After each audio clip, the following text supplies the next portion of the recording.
Good day mga kapatid. This is Brother Eloy Salcedo from LAOCW. Well, the message for today, our text will be taken from Revelation chapter 3, verse 1 to 6. Basahin ko po sa ESB. And to the angel of the church in Sardis write, the words of him who has the seven spirits of God and the seven stars. I know your works. You have the reputation of being alive, but you are dead. Wake up, strengthen what remains and is about to die. For I have not found your works complete in the sight of God. Remember then what you received and heard. Keep it and repent. If you will not wake up, I will come like a thief, and you will not know at what hour I will come against you. But yet you still have a few names in Sardis, people who have not soiled their garments, and they will walk with me in white, for they are worthy. The one who conquers will be clothed thus in white garments, and I will never blot his name out of the book of life. I will confess his name before my Father and before his angels. He who has an ear, let him hear what the Spirit says to the churches. Ang title po ng ating message ngayon is Revitalizing the Church. Basically, that's the theme for the month. But for me, this day I will focus on the message of Christ to the church of Sardis. So let's pray bago po tayo mag-start. Father God, we thank you for this day. Salamat po, Panginoon, sa inyong presensya. Salamat po sa mga awit, papuri, sa mga kapatid na ginamit mo, Panginoon. Lord, we thank you for this day. We ask you, Lord, to forgive us, to cleanse us from all our sin. We ask you, Lord, that you help us by your grace to deliver this message and to help us, Lord, hear and receive the message with gladness and joy in our hearts. We pray that your word will transform us and make us a people giving glory to your name. We ask this, Lord, in Jesus' name. Amen. Amen. Magandang again, umaga po sa inyong lahat. So maybe the question is, why revitalizing the church? So yun po ang theme ng month for August, about revitalizing the church. You might ask why. Well, it has been said that many a church begins with a man, reaches out with a mission, becomes a movement, and then in the end ends up a monument. So this is just a polite way of saying many a church begins with life but ends in death. It has a glorious past, but a glorious past is all that it has. Now it's become a church of the living dead. They are alive, people walking around with no life spiritually on the inside. And amazingly and astonishingly, only God has noticed. So yung pong the church of the living dead, parang zombie.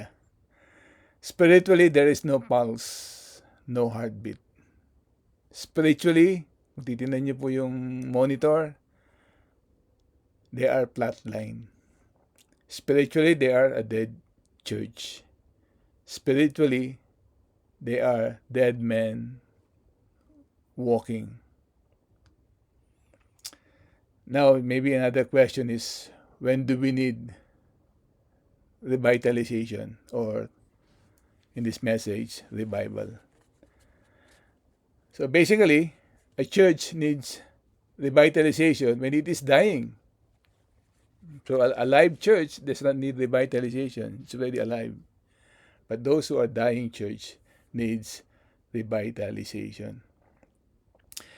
There was an article by Stephen Manley highlights 6 telltale signs of a church maybe spiritually dying or in need of revival. So, ang title po nun is, When Does My Church Needs Revival? Sinabi po niya, six items. Una-una po sabi niya, the church is plagued with disagreements. So, there's division, disagreements, hindi magkasundo. Mga members, pastors, elders. So, there is an agreement, there is division. That's a sign that the church needs revival. Preaching is ineffective. Guilty po kami mga pastor dito. Because sometimes our preaching doesn't penetrate the hearts of our congregation. Sometimes it's boring, lifeless. Maybe due for lack of prayer or lack of study. So preaching is ineffective. There's not much impact to the congregation. And then very few are being saved in the church. The last guy maybe was saved 20 years ago. Since that time, the church, nobody is being saved in the church or getting to know Christ. Maybe the church does not preach the gospel. New members, there is, but mostly transfer. And also, number 4, sabi niya, God's supernatural power is never seen. No miracles, no supernatural work of the Holy Spirit. The Spirit of God is not moving. And then, of course, the absence of prayer in the church and among God's people. Lastly, nobody is going into God's work. Everybody pursue their own agenda, but nobody wants to pursue God's agenda. So there's a question again here. What do we discover when an autopsy of a dead church is performed? And what do we discover is the cause of death? Well, of course, an examination of the church of Sardis provides us an answer. So, ang scripture text po natin ngayon is, in our reading, is about the city of Sardis. Well, to give you a background, Sardis po is a city with a great past, long considered by the Greeks as one of the greatest of her cities. Who could imagine that by the 2nd century AD, she would be in decline and near death, a mere shadow of her former glory? Evidently, the city and the church had this in common. Alam niyo po, yung city is located 50 miles east of Ephesus. The city was located on the slope of Mount Tmolus, which made it a natural citadel and virtually impregnable. They said the city is 1,500 feet high. Yet, twice in its history, the city fell due to careless negligence on the part of their guardians. Sardis was a great city of great wealth and prestige. How the church was founded, nobody knows. Its present condition, however, is clearly seen by the Christ who discerns all things. Some say the church was an offshoot of a revival during Paul's days sa Ephesus. Now, this church receives no word of commendation or congratulation. There is no word of praise. In this regard, she is like her sister, the church of Laodicea. Sabi po ni Lord dyan, I know your works, that you have a name, that you are alive. So Sardis has a reputation as a beehive of activity and vitality. This was most likely church with size, money, and program that caused people to stop and take notice. She appeared to be and claimed to be a healthy fellowship. You have a name, so this is perhaps an indication of Sardis' past faithfulness. and accomplishment. In the past, she was something genuine. There had been a time when reputation and reality matched up. There had been a day when she was doing great things for God. Now, all they had was just a mere name. And our outward reputation can be deceiving. We think we are one thing when actually we are altogether something different. So, yung pong kanyang inward condition will be revealing. Sabi ni Lord, you are dead. So, looks can be deceiving. A body that from all outward appearance appears strong and healthy can, upon closer inspection, be found to be racked with terminal diseases. Our Lord performs a battery of spiritual tests on the church at Sardis. She was subjected to divine CAT scan, MRI, and X-ray.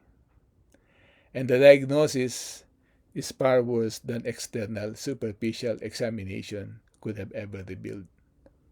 Conclusion po, yung church is dead. Well, bakit?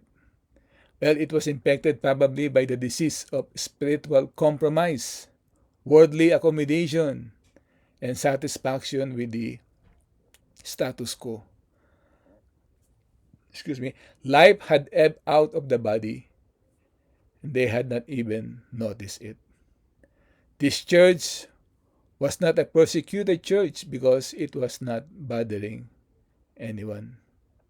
People may have admired it, but not for its courage, commitment, and conviction. Kagaya po sa Old Testament, si Samson, in Judges 16 verse 20, sabi po ni Delilah sa kanya, "The Philistines are upon you, Samson." And Samson woke up from his sleep and said, "I will go out just like every other time and shake myself free." But he did not know that Yahweh had left him. But he did not know that the Lord had departed from him. Kagaya po ng Sardis, kagaya po ni Samson, ang Church of Sardis, they didn't know that the Lord is not there anymore sa kanila. What can cause a church to die? So, tanong natin, what causes this death? Or, why did the Lord Jesus call this, you are dead? Well, a church doesn't usually collapse overnight. It fades slowly, often unnoticed until it's too late. Here are the most common causes of church decline and death, drawn from the insights by church leaders and researchers. So I got this from the internet. Una-una po sabi niya, loss of biblical teaching. Scripture is no longer central. The church loses its foundation. Preaching becomes shallow, and truth is compromised for comfort or popularity.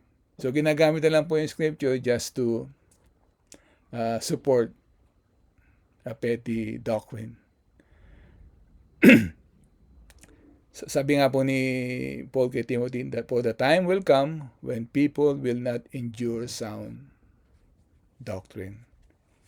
So there's a loss of biblical teaching. And then number 2, there's the neglect of prayer. Prayer becomes an afterthought na lang po rather than the lifeblood of the church.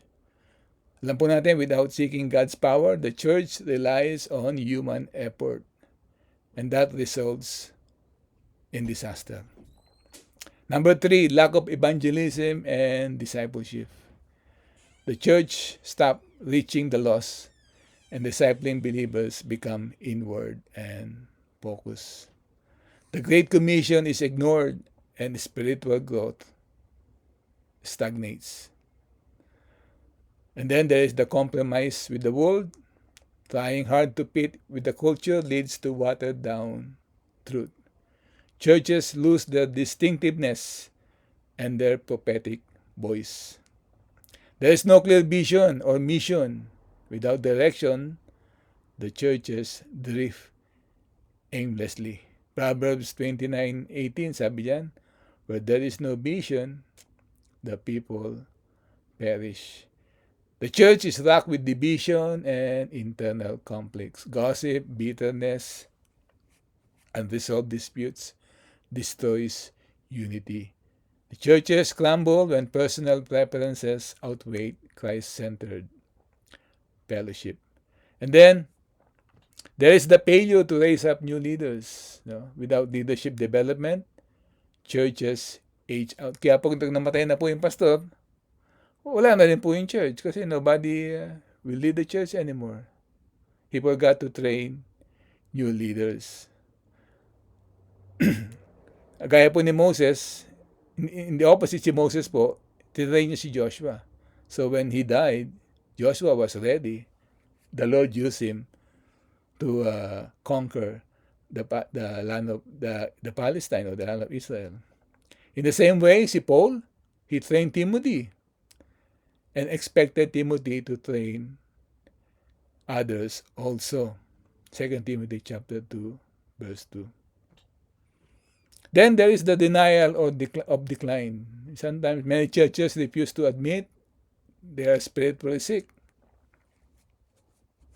They had for a magic bullet pastor instead of confronting hard truths. Of course, there is resistance to change and lack of innovation and relevance. Being a church that is alive and living for Jesus requires more than a name, a building with a steeple, or regularly scheduled meetings on a weekly basis. Too many churches have a name that they are alive, but they are dead. Imagine, Jesus send your church a letter, and then telling you, you were once alive, but now you are dead. That is a shocking revelation. Now, Jesus, when the Lord shows the Sardis church their condition, Christ never left them alone. No, Christ shows the steps to revival or revitalization. Revelation chapter 3 verse 2 sabi niya, be on the alert. Strengthen the remaining things that are about to die. For I have not found your works completed before my God. So totally the Lord did not abandon them, but gave them a warning. Therefore remember how you have received and heard and observe it and repent. If therefore you are not on the alert, I will come like a thief, and you will not know at what hour I will come against you. Alam niyo po, ang Panginoon natin is in the resurrection business. He is continually active in bringing dead sinners to life.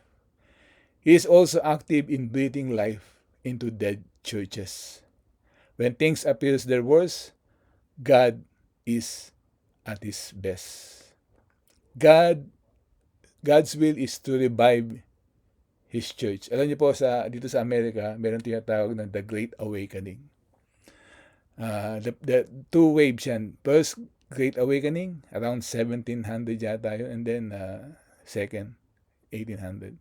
But before the Great Awakening, the church was like Sardis, dying, cold, lifeless.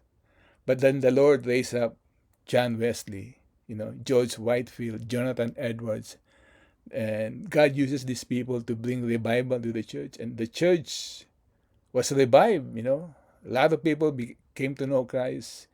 Church became on fire. Preaching was effective. A lot of people were ushered to eternity. So when things appear their worst, God is at His best. An autopsy has been performed, no? Sabi dyan, Sardis is dead. What if anything can be done? As our Lord looks over the body, His body, the church, there appears a weak beat of the heart, a faint but perceptible pulse.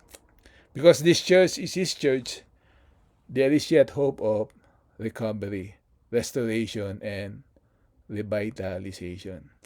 The condition is critical nung Sardis po, but it is not terminal.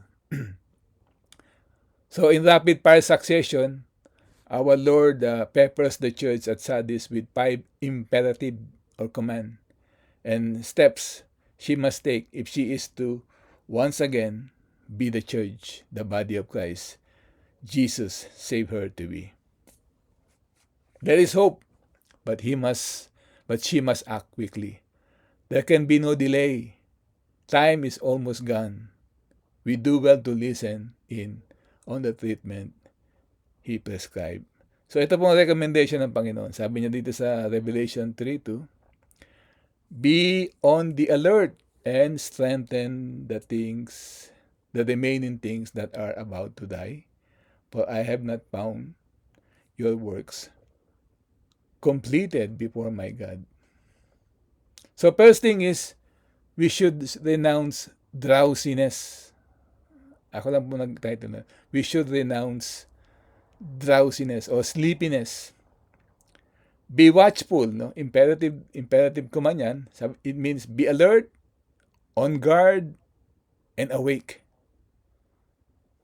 Alam niyo po, in the city of Sardis, like I mentioned before, the city had fallen twice because of military guard slothfulness.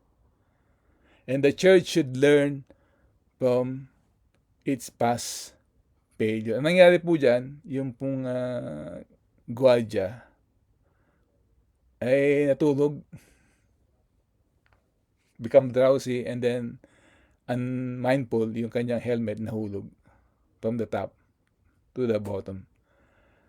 So ngayon po yung mga Persian, they're just watching, no, the city because they want to invade the city for a long time. They cannot invade it. They don't know where to get in.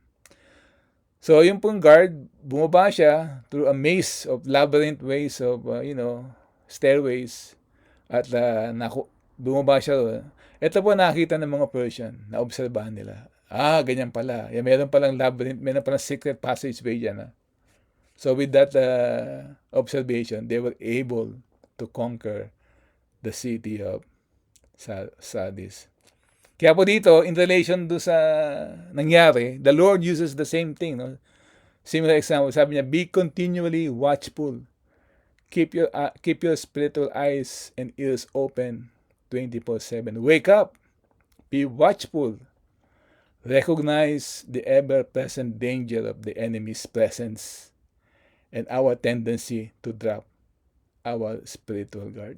So in relation po sa atin, hindi po tayo pwedeng tutulog-tulog as Christian because meron tayong enemy nagwa-watch din, si Satan, the devil, watching us 24 hours a day. Alam niyo po, merong mga time na we cannot afford to sleep. Example po, driving. Dito sa Amerika, alam nyo, may mga, for example, just going to San Francisco from LA, it takes around 5 hours, no? It's a long drive, straight. In freeway, siguro speed mo mga 80 to 90 miles per hour. And in those period, you cannot afford to sleep. Kasi pag natulog ka, that's it, adios, sayonara, see you in heaven, no? So those 5 hours, you cannot afford to sleep. But in our case, a Christian, we cannot afford to sleep while we're still on this earth, no? We cannot afford to be drowsy. We must be watchful every day because we have an enemy who is on bent to destroy us spiritually. Now, what it means to watch.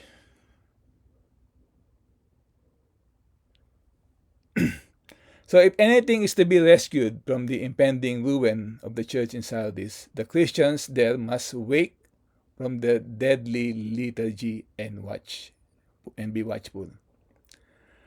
This commandment po appears more frequently in the New Testament than the commandments. The commandment appears more frequently in the New Testament than no other commandment, no other commandment appears more frequently in the New Testament than the commandment to watch. So what does it mean to watch? Well, I have 5 points here that I can share to you. So, una-una po, important things about watchfulness, or in the word of Jesus here, to be watchful or be alert. Una-una po, ang watchfulness should be the constant attitude of the Christian. It should be the constant attitude, always the constant attitude of the Christian life. Gaya ng example ko po sa inyo, yung driving, you cannot afford to sleep there. You got to be watchful. If the driving length is 8 hours, you got to be awake 8 hours. You cannot afford to sleep or, ganun, gogi ka. No, you can't, because a small mistake there, that's it. Accident, and then see you in heaven. No? Sabi ni Paul sa Romans 13:11, it is now the moment, says Paul, for you to awake from sleep. And 1 Corinthians 16:13, sabi niya, keep alert, stand firm in your faith. It has been said that eternal vigilance is the price of liberty, and eternal watchfulness is the price of salvation. Kaya po, watchfulness should be the constant attitude of a Christian. The second point po about watchfulness is that Christians must be on the watch because we have an enemy, the devil. 1 Peter chapter 5 verse 8. Yung history po ng Sardis, meron po siyang vivid example of what happens to the garrison whose watch is slack. Christians are under continual attack by the powers which seeks to seduce them from their loyalty to Christ. Often these attacks are subtle. They must therefore always be on the lookout. Meron po tayong kaaway, the devil. 24 hours po gising yun. Hindi natutulog yun. He's always watching us. Looking for small weaknesses. And then he will attack us. If we are not watchful, target po tayo. Target po tayo talaga ng kaaway. Number 3.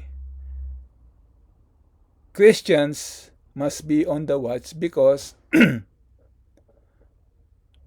meron tayong temptation. So, Christians must be on the watch against temptation. So, we are always tempted by the devil. Kaya we should be watchful. Sabi ni Jesus, stay awake and pray that you may not come into the time of temptation or trial. Temptation waits for our unguarded moments and then attacks.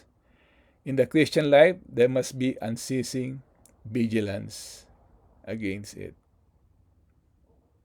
Temptation po hindi kasalanan.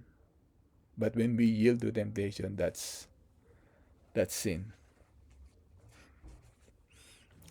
And number 4 po, repeatedly the New Testament urges Christians to be alert and on the watch for the coming of the Lord. So, una po, sabi natin,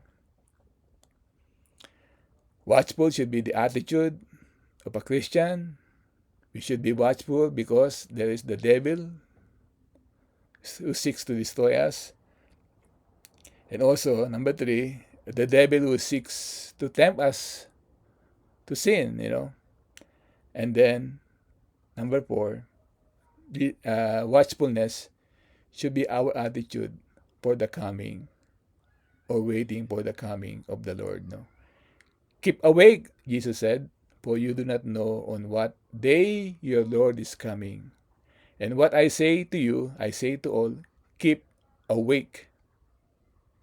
Let us not fall asleep, sabi ni Paul, as others do, writing to the Thessalonians.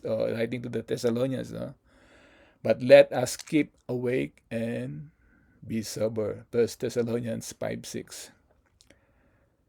Because none of us knows the day and the hour when for us eternity will invade time. Maybe the Lord may come soon, tomorrow, today. We don't know. If the Lord doesn't come for the next 100 years or thousands of years, for sure we must be ready because anytime the Lord can call us home, di ba? Kaya the last day, sabi ni St. Augustine, is secret so that everybody may be watchful. We should live every day as if it were our last day. We should be watchful. Alam po natin na we should be focusing on His coming, di ba? You know, when Christ comes, everything we have here on earth will be left behind. Riches natin, naipon natin, investment natin, bahay natin, kotse natin, you know, even our loved ones na hindi pa saved, they will all be left behind, di ba? Kaya here, we are encouraged to pursue what is eternal, not temporal.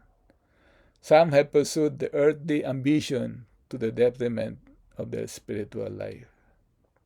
Everything will be left behind. Let's focus on the eternal things. Let's be watchful because Jesus is coming soon. A famous Christian, C.T. Studd, said, "Only one life will soon be passed. Only what's done for Christ will last. Lay yourselves treasures in heaven where moth and rust will not corrupt." Let us focus on the eternal, not on the temporal. Number 5, Christians must also be watchful against false teaching. In Paul's last address to the elders of Ephesus, sa Acts, he warns them that savage wolves will invade the flock from the outside, and from inside will arise those who will distort the truth. Therefore, he says, be alert. Ngayon po, we live in the age of, I would say, rampant heresy. Everywhere.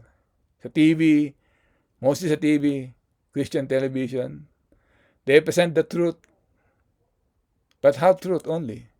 The other half is false. You know, may mga teaching ngayon, gaya nung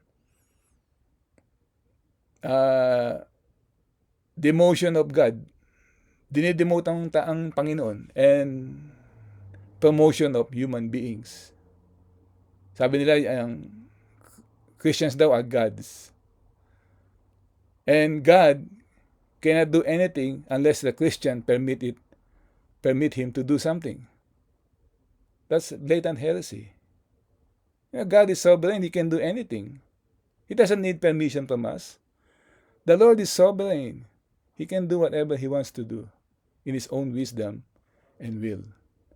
He doesn't need our permission. Pero may mga teacher po dyan sa Christian television, they are teaching that. I think it is blatant heresy. Tandaan po natin, we must understand our theology. Very important. That God is sovereign. He controls everything. Importante po yan. Right theology is very important. And then there is the emphasis on greed, the gospel of greed. Focus on money, prosperity, instead of focusing on spiritual growth, loving the Lord, seeking ye first His kingdom and His righteousness. So be careful in what you hear. Be like a Berean. You research the word, what they say, what they teach. And also, you must understand your theology. Nakakalungkot po ang mga Kristiyano, very poor in theology. Kaya po madali silang ma-deceive. May nagsalita lang dyan, napakagaling, napakahusay magano. Pero baliktot naman ang theology. kumahagat kagad sila because they don't understand. They don't know their theology. We must read the Bible very carefully. We must be Berean. Sabi nga ni Paul, he credited the Berean because even what he says, nire-research ni mga Bereans yung sinasabi ni Paul. Kung totoo nga, according to the scripture. So we must be watchful against Paul's teaching. And then, another point, number 6 here. Christians forget, even as they must watch Jesus Christ coming, we must remember Christ is also watching us. Kaya sabi po dito ni Jesus, no, I have not found your works perfect before God. Christ is watching us in what we do, what we say, in our relationship with Him. So I have not found your works perfect, says the risen Christ, in the sight of my God. Here two great truths meet us, no? Christ is looking for something from us. We so often regard Him as the one to whom we look for things, for His strength, for His help, His support, His comfort. But we must never forget that He is looking for our love, our loyalty, our service, and our commitment.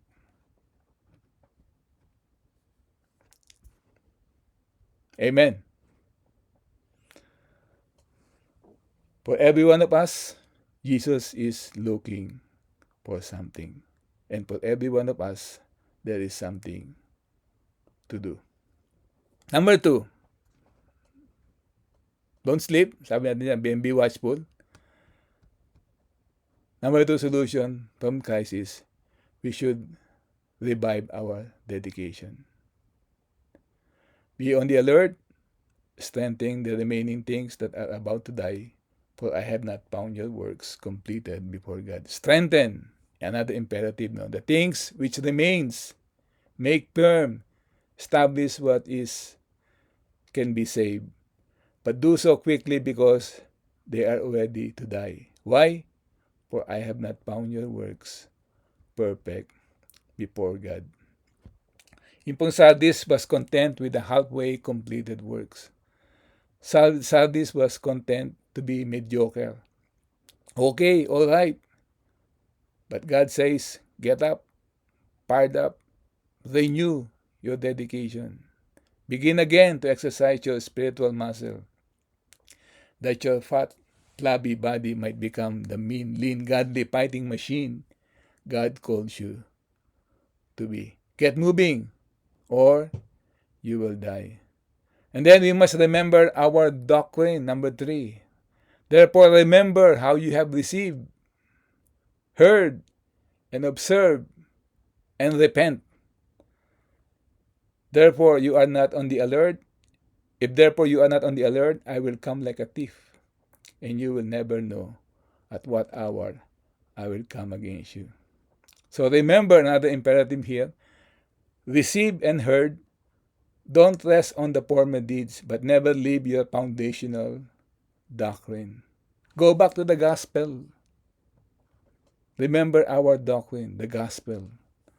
Kasi po ang gospel, importante po ang gospel. Tandaan natin. We must not forget that. Siguro sabi natin basic, no? But remember, the gospel, sabi nga ni Paul, it is the power of God unto salvation to those who believe. Kapangyarihan po ng Diyos yung gospel. By means of the gospel, we are saved. And also by means of the gospel, we are changed. Only the gospel can change, transform us. In 1 Corinthians 15, sabi ni Paul diyan, sabi niya sa mga Corinthians, by which you are saved, and also by which you are being saved. Through means of the gospel, we are saved, we are justified, saved from the penalty of sin, which is hell. We are justified, and also We are being sanctified by means of the gospel, di ba? We are being saved from the presence of sin. And then later on, glorification, we will be saved from the power of sin. No, sorry. Sanctification, we are saved from the power of sin. And then glorification, we will be saved from the presence of sin. Number 4, we should renew our devotion. We spend time in prayer. Therefore, remember how you have received and heard, and observe it and repent. If therefore you are not on the alert, I will come like a thief, and you will never know at what hour I will come against you. Hold fast, keep guard. It is one thing to recall the truth, it is another thing to do it. Yung pong katotohanan ng ating Christian faith is a very precious treasure, never to be taken for granted. Kaya po yung gospel is very important. Very important. Ngayon po, ang pinipis ngayon, di na gospel. Gospel of greed, sabi nila. But the gospel of Christ, Christ suffered and died and rose again.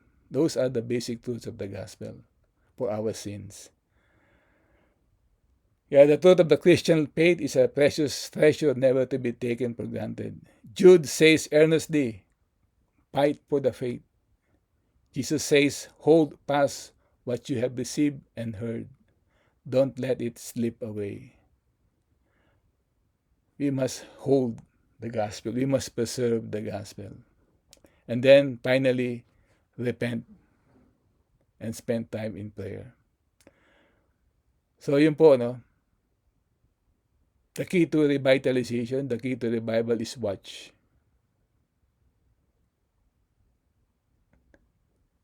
Don't sleep. Repent. Renew your devotion. And pray. Those are the things that will revive us as a church. If we follow the prescription of Christ in the church, to the church of Sardis. Amen. Let's pray. Father God, we thank you, Father God, for this morning. Thank you for your presence. Lord, may you continue to revive your people, O God.